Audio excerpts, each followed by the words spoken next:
Howdy y'all, it's Ryan from R&E Music, your mom and pop guitar shop and lesson studio, deep in the heart of little old Canton, Texas. That's where I'm at right now. Today we're gonna do a lesson for you guys and gals out there. Super easy and fun scale lesson. So excited. Let's get to it.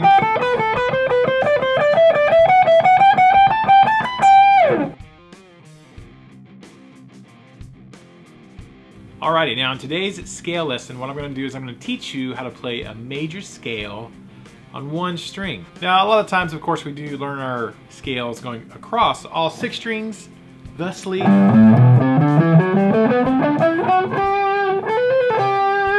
Right, going across. But I think it's a good idea to practice them going vertically, horizontally, on a single string where we're moving up the scale this way. So today I'm going to teach you how to do that. Super easy, barely an inconvenience. Let's get started. We're playing a G major scale today, starting on a G, 3rd fret, 1st string. Now the beautiful thing about guitar, of course, is that the pattern, the distance between each note of the major scale, whole steps, half steps, that whole thing, whatever your starting note is, that same pattern and shape will apply.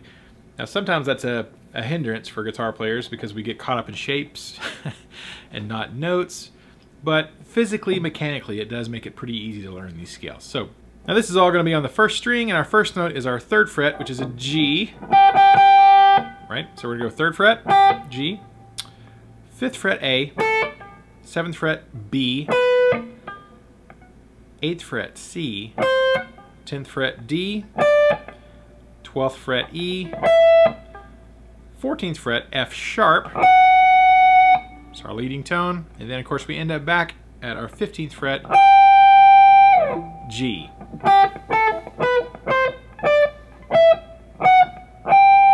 Right, do, re, mi, fa, sol, la, ti, do, for the Sound of Music fans out there, of course. Now the formula to build this or any other major scale is very easy. You take your starting note or your root note, right, and we move up from the root a whole step, which is 2 frets.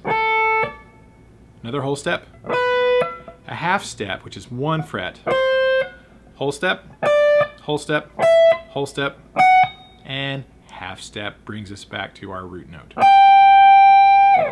So start on the root. Starting from the root, it's whole, whole, half, whole, whole, whole, half. Root, whole, whole, half, whole, whole, whole, half step. Or, as I like to say, ho, ho, half, ho, ho, ho, half, as Santa Claus would do it.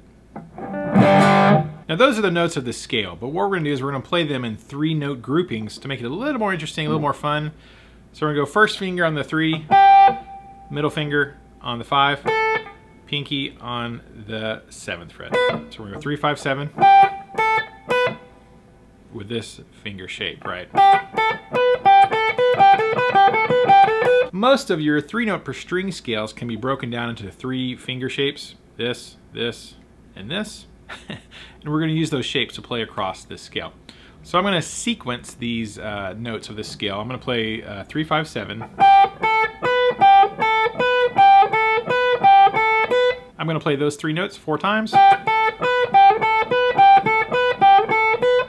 we're going to shift up to the next note of the scale. This is an A. We're going to change our fingers pattern to 1st finger, 3rd finger, 4th finger. So 1st finger on the 5, 3rd finger on the 7, and your pinky, 4th finger on the 8th fret. So we're playing A, B, C, 5, 7, 8. I'm going to play that 4 times.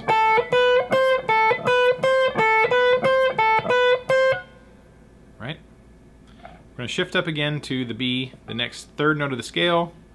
Starting with the 1st finger. And this pattern is going to go 1st finger, 2nd finger, pinky. And we're going to go 7, 8, 10. 1st finger, 2nd finger, pinky. Playing a B, C, D here. Right? Now if we go back to the point, 1st position, 1st finger shape. shift up, change our finger shape.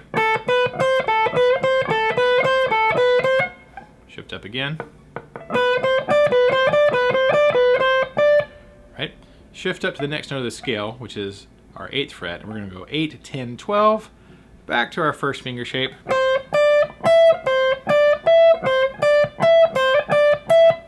Right? Now the next move, up to the 10, we're going to go 10, 12, 14, so the same shape that we just played. Just moved it up 2 frets. We're playing D, E, F sharp, 10, 12, 14. Do that 4 times. First finger moves up to the 12th fret. Now we're going to go back to this finger shape, 1st, 3rd, and 4th. 12, 13, 14, phone! Somebody's calling.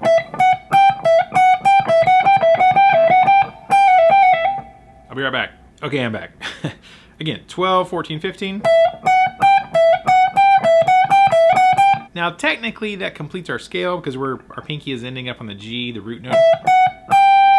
I'll have to go ahead and continue up.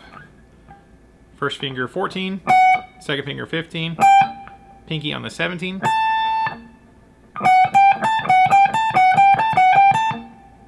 And that brings us up to kind of our starting position. We played a G, A, B down here.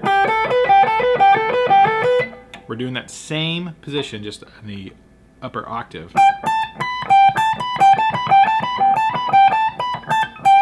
So we're kind of ending on the starting position that we started with. Does that make sense? I hope so. Let me play through that whole thing for you slowly.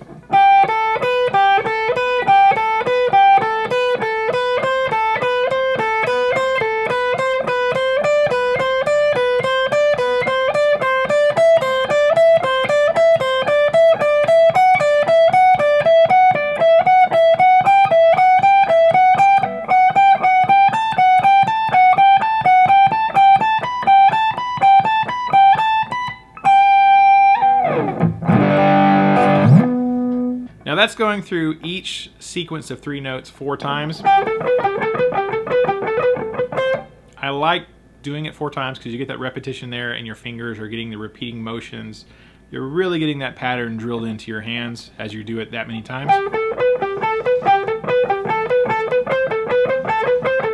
Now as you get more comfortable with this pattern and shifting through the scale in 3-note groups, you can switch it to 2 repetitions of the 3 notes.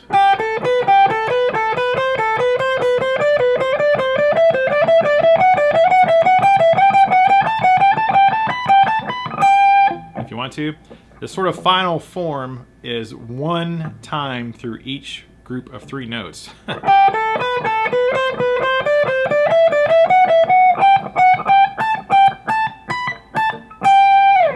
a little more, challenging.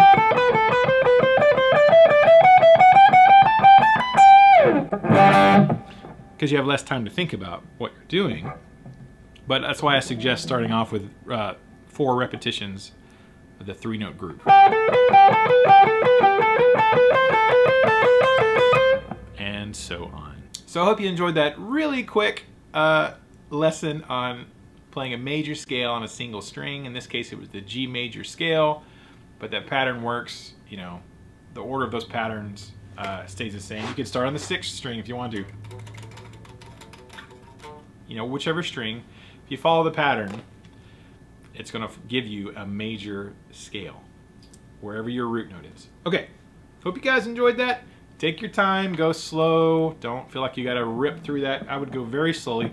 I'm alternate picking, by the way, alternate picking. I know you couldn't see my picking hand, but alternate picked all of them. Still can't see my picking hand.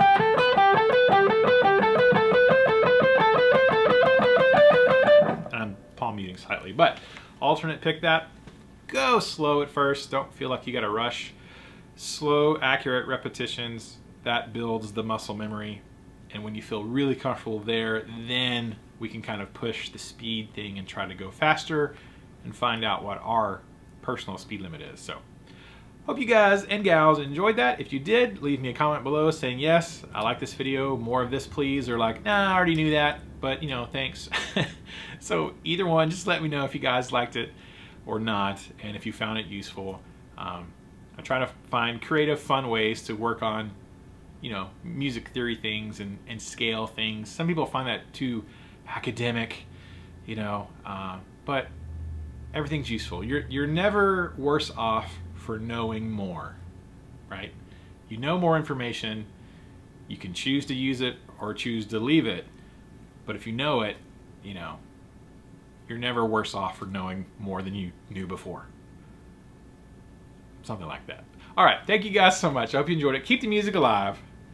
Check out this sweet Schecter. Anyways, keep the music alive. Don't forget it. Music needs you. We need the music. We need to keep it alive for this next generation, the current generation of people who are learning to play guitar and learning to love music. If you have not subscribed, go ahead and hit that subscribe button. Give us a thumbs up if you like beards. Give us a thumbs up if you hate beards. And we'll see you next time on the next video. Peace out, guys.